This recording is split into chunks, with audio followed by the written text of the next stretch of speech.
नीतारं भीतारं कर्माभुवृतां ज्ञातारं विश्वतत्त्वानां वन्दे तद्गुणे लब्धे वन्दे तद्गुणे लब्धे वन्दे तद्गुणे लब्धे। जीवन पंच परमेश्वर भगवान की देवादि देवादिनाथ भगवान की अंतिम शासनपति महावीर स्वामी भगवान की परम पूज्य गुरुदेव श्री आदि सागर महावीर की विमल सागर संपति सागर जी महाराज की परम पूज्य गुरुदेव श्री सुंदर सागर जी महाराज की द्वादशाम जन्माणी माता की।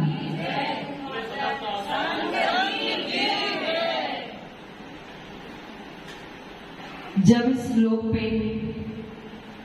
नजर डालते हैं, जब इस सृष्टि पे नजर डालते हैं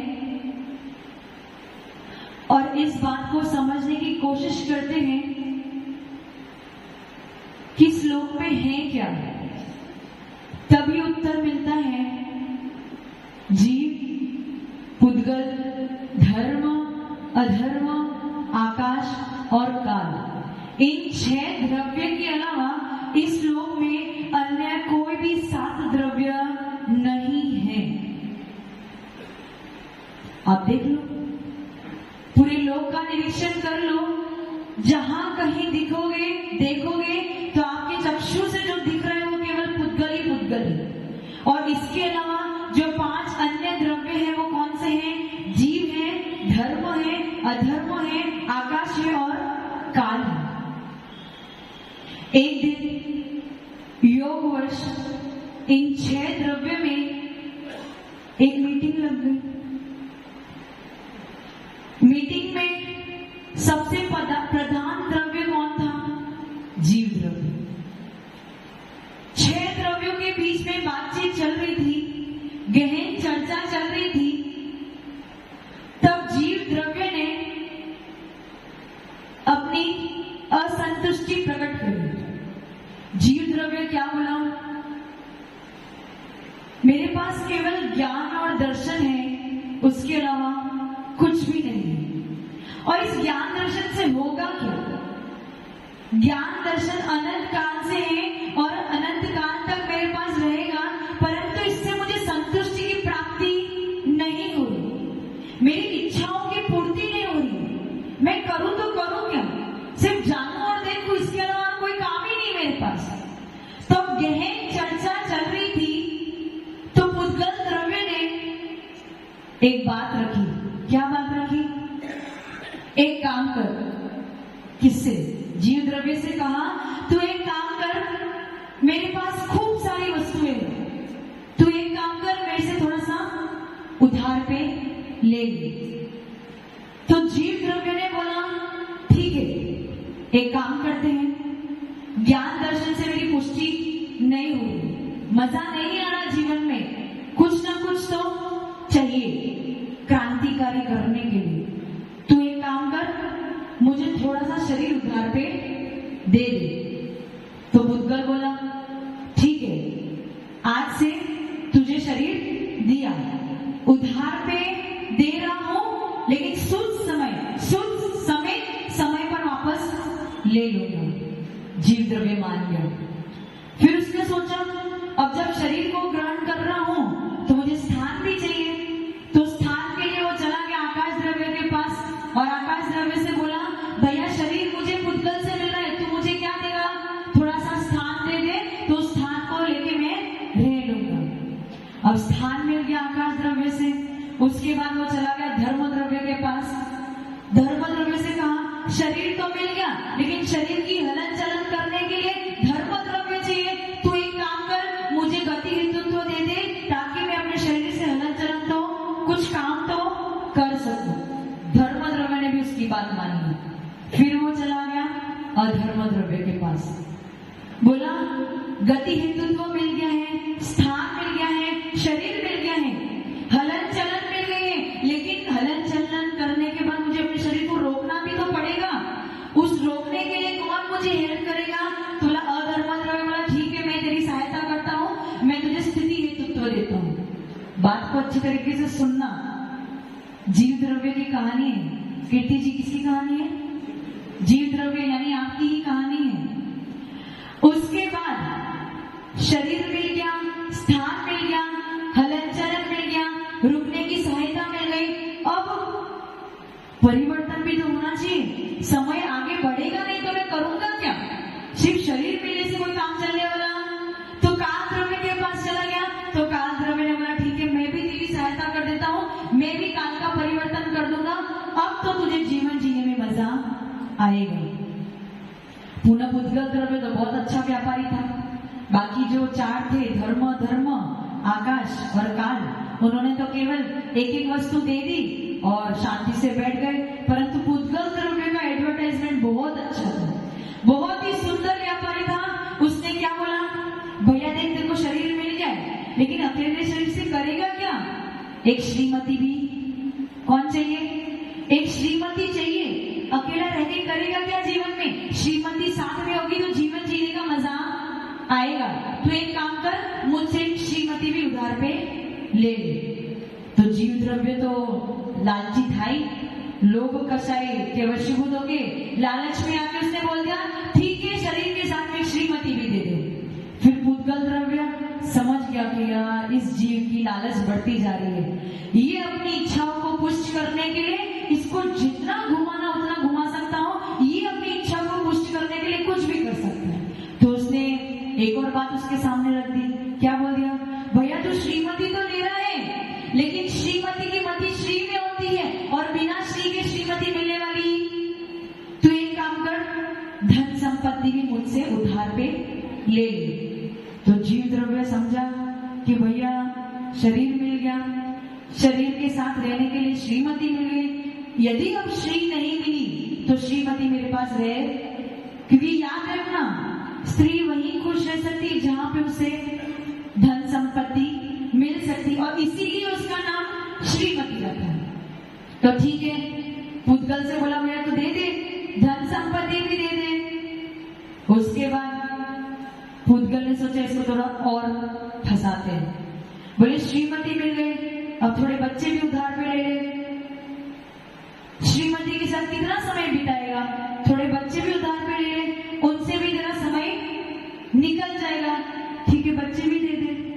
बच्चे भी मिल गए, श्रीमती भी मिल गई, शरीर भी मिल गया, धन संपत्ति भी मिल गई, दौलत भी मिल गई, गाड़ी बंगला सब कुछ मिल गया।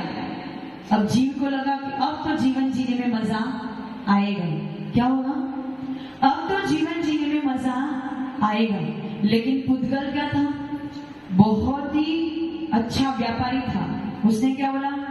देख, तेरे को सारा सामान मैं दे तो रहा हूं, उधार पे दे रहा हूं, लेकिन मैं इतना पागल नहीं हूं कि ऐसे ही फ्री में उधार दे दूंगा। कुछ वस्तु गिरवी रखने पड़ेगी। तो जीव द्रव्य ने पूछा भैया क्या वस्तु गिरवी रखूं?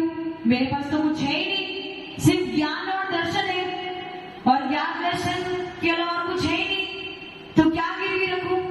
तो पुद्गल बोला तेरे ज्ञान दर्शन का मैं करूंगा क्या? ज्ञान दर्शन मेरे काम में आने वाला, क्योंकि मैं क्या हूं? जड़ हूं, सोचने विचारने की शक्ति मेरे अंदर है नहीं, तो तेरे ज्ञान दर्शन का मैं क्या करूंगा? तो जीव बोला इस ज्ञान और दर्शन के अलावा मेरे पास और कोई भी वस्तु नहीं है, यदि आप चाहो तो मैं इसी को गिरवी रख सकता हूं। तो जीव ने क्या किया? अपने ज्ञान और दर्शन को उस पुद्गल के पास गिरवी रखा, और पुद्गल से उसने कर्जे स्वरूप, उधार स्वरूप ये शरीर लिया, श्रीमती ली, घर परिवार लिया, धन दौलत संपत्ति, गाड़ी बंगला मकान सब कुछ उसने किससे उधार लिया? किससे लिया? पुद्गल से उधार लिया। और गिरवी किसको रखा? अपने ज्ञान और दर्शन को उस पुद्गल के पास गिरवी रख के इतनी सारी पुद्गल की वस्तु को उधार पे लिया, और आज तक कहां से लिया उधार पे? अनादिकाल से। कहां से लिया? अनादिकाल से उधार पे लिया, और आज तक वर्तमान में, आज प्रेजेंट दिन तक, इस समय पुकार रहे हो। किसको गिरवी रख के? ज्ञान, अपने ज्ञान और दर्शन को गिरवी रख के उस पुद्गल के उद्धार को चुका रहे हो। कैसे चुका रहे हो? वो पुद्गल ऐसा सरल नहीं था, बहुत शाना था, इंटेलिजेंट था। उसने आपको आपकी इच्छित वस्तु तो उधार पे दी, उसके साथ में कर्म भी आपके पीछे लगा दिए कि भैया देख ले, इसकी समय अवधि यदि बढ़ जाए, इसकी आसक्ति पुद्गल के प्रति बढ़ जाए तो अच्छी तरीके से इनको फल दे। किसने बोला? पुद्गल ने बोला। किसके माध्यम से? कर्म के माध्यम से बोला। मैं आपको अच्छी वो होता है ना, व्यापारी क्या करता है? अच्छे चावल बेचता है और उसमें कुछ थोड़ा सा क्या बोलते हो, कणकी अथवा पत्थर अथवा कुछ और ऐसी अशुद्ध वस्तु उसमें मिक्स करके दे देता है। परंतु हम क्या करते हैं? लोभ और लालच के वशीभूत थोड़े से पैसे कम लगे करके खरीद लेते। उसी प्रकार से जीव ने जब पुद्गल से उधार लेने गया था तब पुद्गल ने उसे अच्छी लालच दे देके शरीर, धन, संपत्ति, दौलत, बीवी, बच्चे सब उधार में दे दिए। लेकिन इस जीव को उस उधार के साथ पे by one get one free करके थोड़े से कर्म भी पीछे लगा दिए। और अनादिकाल से यही कहानी आपकी चलती आ रही है। अनादिकाल से आपने जो पुद्गल से उधार लिया है, उस उधार के साथ में आपको कुछ कर्म भी मिल गए हैं, जो कर्म आज तक आपको फल दे रहे हैं। और पुद्गल ने एक शर्त रखी थी, भैया ये जितना उधार दिया है ना, इन सबकी एक काल अवधि है। यदि काल अवधि से बाहर चले जाओगे तो फिर क्या होगा? तो फिर जो वस्तु तुमने गिरवी रखी ना, उसका नाश करना प्रारंभ कर दो। और यही बात हो रही है कि अनादिकाल से आपने जो पुद्गल से उधार लिया है, उस उधार में आप इतने रच पच गए हो, आपकी आत्मा उस पुद्गल को ही अपना मान बैठी है। अच्छा मुझे बताओ, यदि आप किसी से कर्जा लो तो वो वस्तु जो है वो आपकी है या उसकी है? किसकी है? धनपाल जी, किसी से धन उधार पे ले लिया तो वस्तु किसकी है? बैठे बैठे बताओ। जिससे लिया है उसकी है। यदि हम उस वस्तु को अपना मान बैठ ले तो हमसे बड़ा मूर्ख और। परंतु यही बात आपके साथ घटित हुई है। पुद्गल से लिए हुए उधार को आपने अपने जीवन में अपना मान बैठ लिया है और इसीलिए उस पुद्गल ने आपसे अच्छा खासा इंटरेस्ट ले रहा है। और जो वस्तु उसने आपने उसके पास गिरवी रखी है, कौन सी? आपकी अमूल्य वस्तु, ज्ञान और दर्शन, जो किसी और के पास प्राप्त होने वाली नहीं है। वो पुद्गल आज तक आपके ज्ञान और दर्शन का विनाश कर रही है, आपके विवेक का विनाश कर रही है, आपकी सहनशीलता का विनाश कर रही है, आपकी समझदारी का विनाश कर रही है। यही हमारी सबसे बड़ी गलती है कि पुद्गल को हम अपना मान बैठे, जबकि आपने पुद्गल से क्या लिया है? क्या लिया है? ये शरीर भी उधार है, कपड़े भी उधार है, जेवरात भी उधार है, सब कुछ उधार है, कर्म भी उधार है। और इस उधार को यदि आप अपना मान बैठोगे तो इससे बड़ी अज्ञानता इस लोक में और कोई भी नहीं हो सकती है। और यही कारण है कि आपका ज्ञान, आपका विवेक और आपकी समझदारी दिनों दिन कम होती जा रही है। क्योंकि आपने क्या किया है? पराई वस्तु को, उस पुद्गल को अपना मान बैठ लिया है। और जो आपने ज्ञान दर्शन उसके पास गिरवी रखा है, वो क्रोध में आके उस ज्ञान दर्शन को नष्ट करने पर लगा पड़ा है। और इसीलिए आपका ज्ञान दिनों दिन कम होता जा रहा है। अब बताओ आपके पास अपना क्या है? क्या है अपना? नरेंद्र जी, क्या है अपना? शरीर अभी भी गलत नहीं है, शरीर भी पुद्गल से उधार मिला है। नरेंद्र जी लेट आए, क्लास में नहीं, प्रवचन में लेट आए, इसलिए उन्हें पता नहीं है।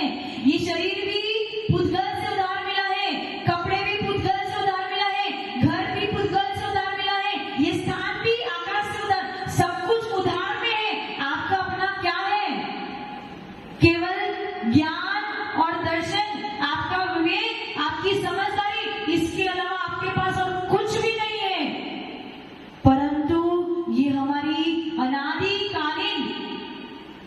अज्ञानता है कि हमने अपने ज्ञान दर्शन को तो बेच दिया। किसके लिए बेच दिया? पराई वस्तु को ग्रहण करने के लिए अपने ज्ञान दर्शन को बेच दिया है। और आज तक हमारे अंतरंग में ये शुद्ध बुद्ध नहीं आई है कि अपना तो अपना ही होता है। जब दुख के दिन आए तो ये ज्ञान दर्शन ही आपके काम में आएंगे, खुदकल कोई भी काम में आने वाला। और आप जितना भी दुखी हो, सबके पीछे कारण वो खुदकल ही है। आपका शरीर की वजह से दुखी हो, आपके बीवी बच्चों की वजह से दुखी हो, अथवा आपके धन संपत्ति या दौलत की वजह से दुखी हो, ये सब के पीछे कारण क्या है? खुदकल। यदि उस खुदकल को नीचे स्थान देके आपने अपने ज्ञान दर्शन को ऊपर स्थान दिया था तो आपको दुखी होने की जरूरत नहीं पड़ी। समझ में आ रहा है? इसीलिए जो समय बीत गया है वो बीत गया है, जो गलती हो गई है वो हो गई है, लेकिन अब वो सही समय है कि हम अपने ज्ञान दर्शन के मूल्य को समझें, खुदकल को पराया समझें और उसके उधार को सूद समेत वापस दे दें और हम खाली हो जाए, नहीं तो कर्जा भारी पड़ जाए। इस कर्जे को मिटाते मिटाते जीवन बीत जाएगा, लेकिन कर्जा कभी खाली होने वाला नहीं है। इसलिए अपने समय को गवाए बिना अपने जीवन का मूल्य समझो, अपने गुणों का मूल्य समझो और खुदकल को अपने से पराया समझो और अपने जीवन का कल्याण करो। जय परम पूज्य गुरुदेव श्री सुंदर सागर जी महाराज